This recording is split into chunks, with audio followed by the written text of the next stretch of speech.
Well, my name is Donald Leslie Cameron. I was born on the 31st of August 1931. We lived through the Depression, and I can remember very plainly of men coming to the front door of our house offering to cut firewood, do a bit of gardening just for a meal.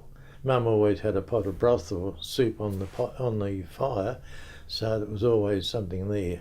Give a quick meal. My dad didn't play much part in my life, really. My mum was the main one. She kept me on track. She kept me from smoking. All my family, except Mum and I, smoked. Dad died because he smoked so heavy, it affected him. I started to smoke. One cigarette, and Mum caught me and said, if you want to be an athlete, you want to give that away. And that was it, I wanted to be an athlete. I was at state school, and there was a fella going to get me after school every night. But there were 3 entrances to our school, and I used to make sure where he was, and I'd go the opposite way and go out the other. And sometimes I'd run for miles to get home, but I'd always got home at the same time, as if I walked home. And I suppose that's where my desire for running came from. I did run with John Landy, actually. Down at Williamstown, we were doing a cross-country run, and I got caught up in barbed wire, which happened quite often when you're ducking through fences and over creeks and all that, so that's what you do in cross-country. And he came along and untangled me and got me through the fence. And he's a real gentleman, He stayed a real gentleman too.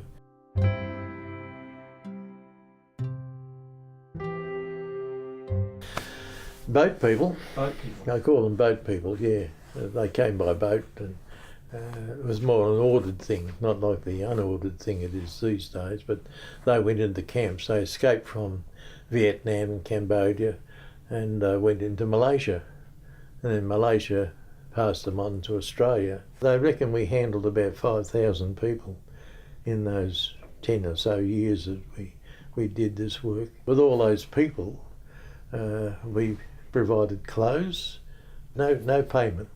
Just take what they needed. We had a social night on the Saturday night. We'd invite them there and we'd play games, simple games, just to get them assimilated into our culture. And we learnt from them. Then we helped them find places to live when they come out of the hostel, the flats and houses, all sorts of things like that. Now, we had no training whatsoever. We just did what we did.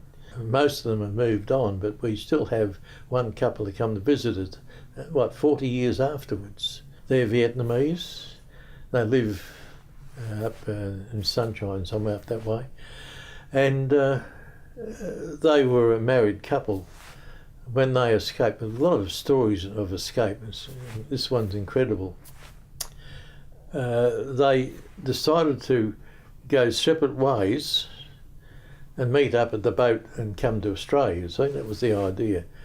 But the lady got sidetracked. She lost her way and didn't make it to the boat. And he got on the boat thinking she was on the boat. When he got to Australia, fine, but she was still over in Vietnam. She escaped later, but in the middle of the China Sea, the boat was sinking. Along came a Danish ship going to Hong Kong and saved them, and she was taken to Hong Kong. But he'd been coming to our Bible studies and he became a Christian because he'd seen his own religion fail him. His wife did the same thing in Hong Kong. She became Christian and didn't like to tell each other because it would be against the family, you see.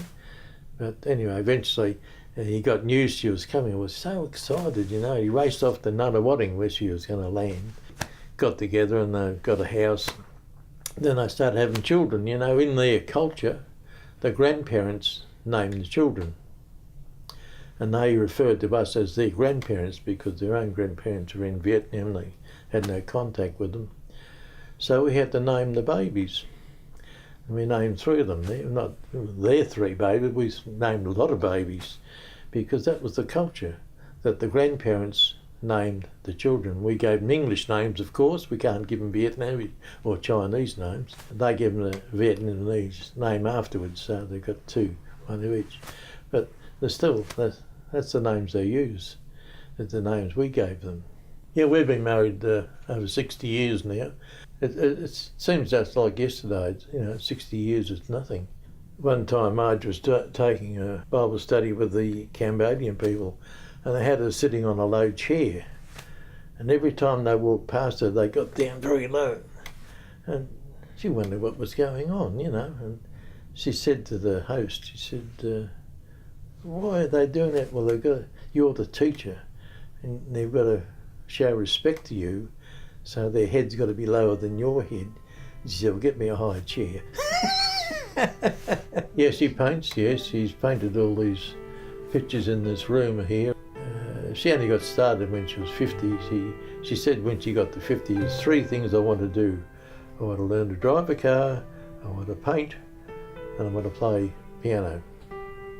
Well, she did 2 of those. She tried piano, but she failed. She didn't go on with that. I've sung all my life, actually, from the age of about 7. But I've enjoyed it. I've sung in a lot of big choirs, lots of sports. I played basketball, played cricket. I took a couple of hat tricks playing cricket. What else? I played table tennis. I played darts. One of my trophies is behind me there, playing darts. I was a champion at CAC. Beat all the pommies playing darts, which was great. I really rubbed that in. But, I had a lot of fun playing sport. I'm probably suffering now for all the sport I played, and my knees and hips and everything are all shot. But if I had my time over again, I'd do exactly the same thing, because I love sport, love being outside. Yeah, I really enjoyed that.